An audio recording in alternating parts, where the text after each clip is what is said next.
మహాదేవ శ్రీమాత్రే నమః. Welcome to our channel. నేను మీ మురళీధర్ శర్మ.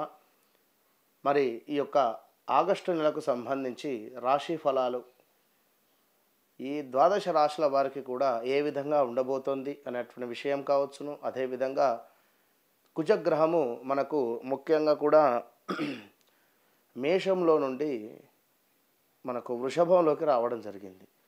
ఈ మార్పు వలన ద్వాదశ రాశుల వారికి ఏ విధమైనటువంటి ఫలితం ఉండబోతోంది అనేటువంటి విషయము, అదేవిధంగా వ్యవహారిక నామము మరియు జన్మనామము ఇవి రెండు కూడా వేరువేరుగా ఉంటవి. ఎవరైతే జన్మనామం ప్రకారంగా పేరు అనేటువంటిది నిర్ణయం చేయలేదో, వ్యవహారిక నామం వేరుంది ఇక్కడ, వీరికి ఏం జరుగుతుంది? ఉదాహరణకు రమేష్ వారి యొక్క పేరు అనుకుందాం, జన్మనామం వచ్చేసి మా మీద వచ్చింది అనుకోండి, అంటే సింహరాశి, మహేష్ అనుకుందాం. మరి వీరికి రమేష్ అనేటువంటి నామకరణ జరిగింది, మరి తులారాశి కిందికి వస్తుంది. మరి ప్రజెంట్గా తులారాశి వారికి బాగాలేదు, ఓకే, గోచార రీత్యా.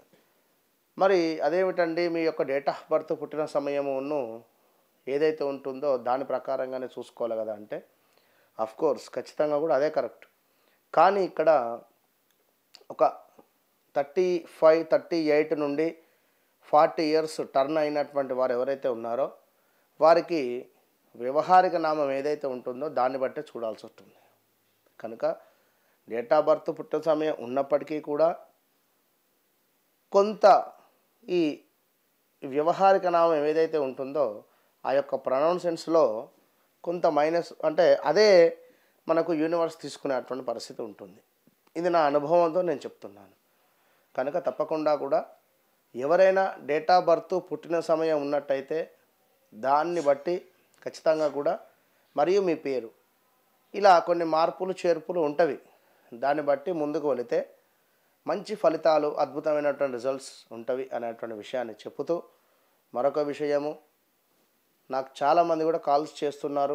మీ వీడియోలో మాకు నచ్చినటువంటి మాట ఒకటే అండి, మీరేం చెప్పకున్నా కూడా డేట్ ఆఫ్ బర్త్ పుట్టిన సమయం నాకు ఇచ్చినట్టయితే జరుగుతుంది, ప్రజెంట్గా జరిగింది, జరగబోయేది 100% నేను చెప్తాను అని చెప్తున్నాను. ఇప్పటికే చెప్తున్నాను, ప్రతి వీడియోలో కూడా నేను చెప్తున్నాను. కనుక మీ బాధ మొత్తం నాకు చెప్పిన తర్వాత మీరు ఈ బాధలో ఉన్నారని చెప్పి మళ్ళా తిరిగి నేను మీకు చెప్తే నా విద్య కానీ నా ఉపాసన కానీ వేస్ట్ కదా అక్కడ.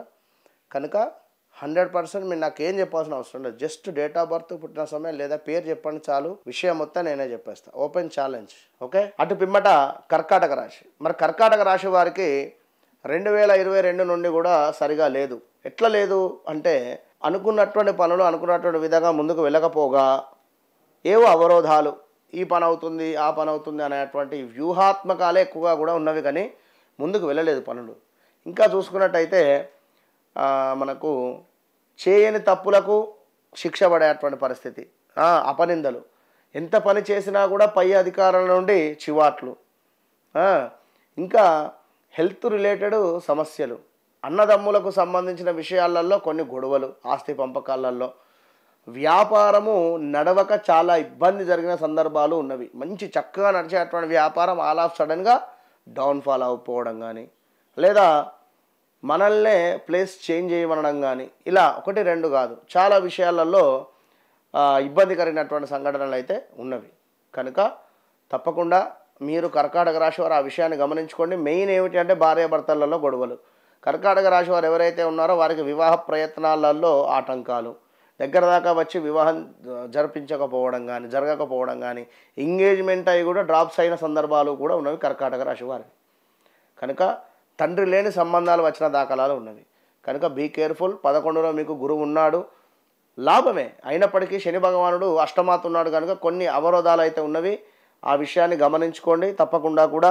మరి కర్కాటక రాశి వారికి గురువు వల్ల అన్ని విధాలా కూడా అనుకూలమైనటువంటి పరిస్థితులు ఉన్నవి. ఇంటి యందు శుభకార్యాలు చేయుట, మంచి సంకల్పము సిద్ధిస్తుంది. మీరు ఏదైతే అనుకుంటారో అది తప్పకుండా సిద్ధించేటువంటి పరిస్థితి ఉంటుంది. ఆదాయం బాగుంది. చేయు పనులు చాకచక్యంగా నెరవేర్చుకుంటారు. ఆలోచనలో మార్పు, అదేవిధంగా మీ సమర్థతపై నమ్మకం పెరుగుతుంది. ఇంకా ఖర్చులు సంతృప్తికరము, మనస్సు ఎంతో కూడా ఉల్లాసంగా ఈ యొక్క నెలలో ఉండేటువంటి పరిస్థితి ఉంది. కొత్త పనులకు శ్రీకారం చుడుతూ ఉన్నారు. ఇట్లా ఇంకా మంచి మంచి విషయాలపై దృష్టి పెట్టి ముందుకు వెళ్ళేటువంటి పరిస్థితి ఉంది.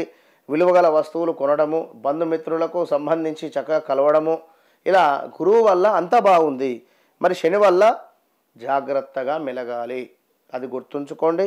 ప్రతి శనివారము కూడా కుదిరితే రావి చెట్టు వద్ద ఆవు నూనెతో దీపారాధన చేయండి, మంచి ఫలితం ఉంటుంది. ఏది ఏమైనప్పటికీ కూడా జాతక పరిశోధన అనేటువంటిది అవసరము. మీ జాతకంలో నీచబడినటువంటి దశలు కానీ అంతర్దశలు కానీ వస్తే మాత్రం ఇబ్బందులు ఎదుర్కొంటారు. విన్నారా? All the best.